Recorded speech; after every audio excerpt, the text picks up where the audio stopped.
الزمالك بيخسر من الاهلي، مش الاهلي اللي بيكسب الزمالك. ومش عايز اسمع حد يقول لي الاهلي هو اللي كسب. لا لا لا لا لا. انا اول مره اشوف مدير فني فيريرا بيعمل تبديلات علشان الاهلي هو اللي يكسب. الدنيا ماشيه معاك حلو، لا لازم احط التاتش بتاعي، لازم العند، لازم العند. هو ده الزناري، هي دي الصفقات، هو ده عمرو السيسي وعمر جابر. سلمنا على الصفقات من دلوقتي، سلمنا على الصفقات، او بمعنى اصح بقى سلمنا على السمسره. من الاخر خلينا نبقى صراحه. تخيل كده النهارده انت بتخسر من الاهلي 3-0 في شوط واحد بس، والاهلي مش كامل العدد. الاهلي غايب منه برونو سافيو، الاهلي غايب منه عمرو السوليه، يعني الراجل مهندس وسط الملعب مش موجود. فتخيل بعد كل ده انت مش عارف تمسك كوره، مش عارف تبني هجمه، مش عارف تشكل خطوره على الاهلي. الاهلي بيعمل كل حاجه. مارسيال كولر النهارده درس من دروس التدريب، برافو والله العظيم برافو. لا كل ده كوم بقى. وكهربا اللي فعلا يا ابني برافو عليك. يعني الماتش اللي فات لما جاب جون في سموحه وعمل جون قال لك ده سموحه يعني وعادي يا جماعه، انتوا مسيطين الراجل على الفاضي. طب حلو، النهارده ده الزمالك، المفروض ان انت فرقه قويه، المفروض ان انت ده الديربي، اقوى فرقتين في العاصمه بيواجهوا بعض. فالمفروض ان النهارده لما كهربا يجيب جون وهو مبطل بقاله 6 شهور، المفروض انك تسرح الدفاع اللي عندك ده. لو انت عندك دفاع، ده الونش كان مخبي كتير قوي، اقسم بالله والله العظيم الونش كان مخبي كتير قوي. تخيل حمدي فتحي اللي بيلعب وهو مصاب، اللي هو اقصر لاعب في الملعب مع احترامي ليه والله، بس تخيل ان هو يعمل اسيست او يعمل ثرو لكهربا عالي. الكره مرمله على العالي، استلمها وسط 2 مدافعين، الزناري وعبد الغني، ويلا يا كهربا، وكهربا في الجول. الهدف الاول وكهربا ولع الديربي، كهربا ولع الديربي يا جدعان. ايه ده؟ ايه ده بجد والله؟ ايه يا عم فيريرا في ايه؟ دي تغييرات متاخره وتغييرات غلط كلها، ودي تغييرات لا. والفكره كلها بقى في عمرو السيسي، مفسد هجمات الزمالك. عمرو السيسي انا بقول عمرو قبل السيسي اهو، عمرو السيسي تمام. دي ايه ده يعني؟ والله العظيم بجد انا عايز حد يقول لي ايه ده يعني. وبعدين انا لما عملت كده الماتش اللي فات بعد بيراميدز، عملت كده بعد ماتش الداخليه، كله قال لي لا لا لا انت مش زملكاوي، انت لازم تدعم الفريق. طب تعالى لي يا بتاع الدعم، تعالى لي. دعمت في ماتش اسوان ولا ما دعمتش؟ دعمت في ماتش الداخليه ولا ما دعمتش؟ دعمت في ماتش الاتحاد ولا ما دعمتش؟ دعمت في ماتش بيراميدز اللي كان بيلعب ب 10 لعيبه ولا ما دعمتش؟ دعمت في ماتش الاهلي النهارده ولا ما دعمتش؟ دعمت. ايه النتيجه؟ ايه المحصله في النهايه؟ اشباه لاعبين، لانهم لو رجاله ولاعيبه هيحسوا بقيمه الجمهور اللي بيحرق دمه بعد كل مباراه، بقيمه الجمهور اللي سايب كل حاجه وراه ورايح يشجع الفرقه.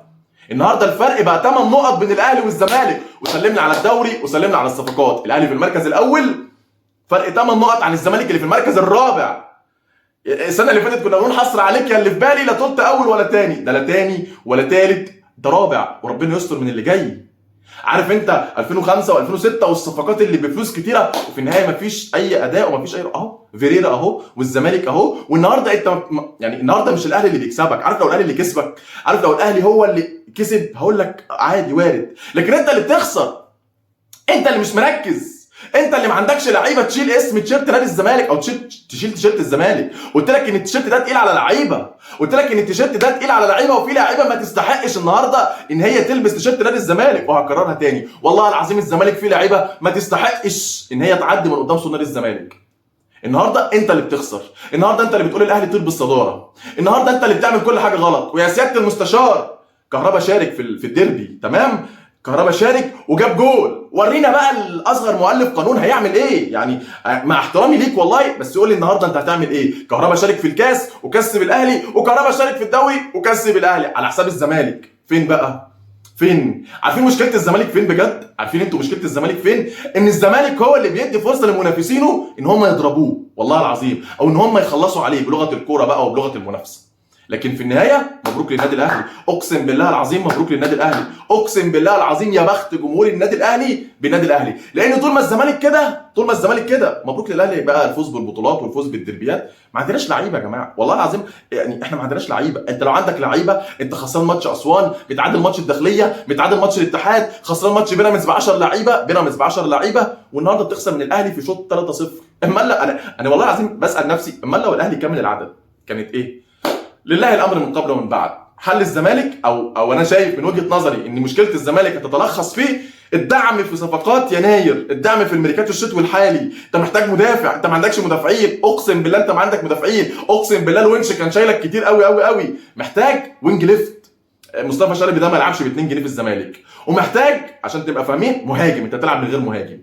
لازم الثلاث صفقات دول، لازم تحل الثلاث صفقات دول.